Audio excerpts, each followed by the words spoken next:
Hello everyone, welcome to our channel Take Afro. Hope you all are doing great. So today I'm going to show you how to text someone on Discord but not friends.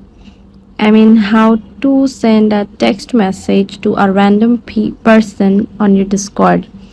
So first go to your Discord and go to someone's server, and then from this server just simply pick a person that you want to send text.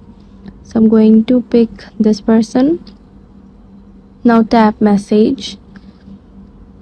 From here tap message and then now text him and then send it. So this is how you can easily send someone a text message but not friends.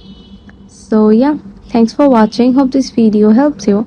Don't forget to subscribe to our channel and don't forget to hit the bell icon button. See you in the next video. Bye bye.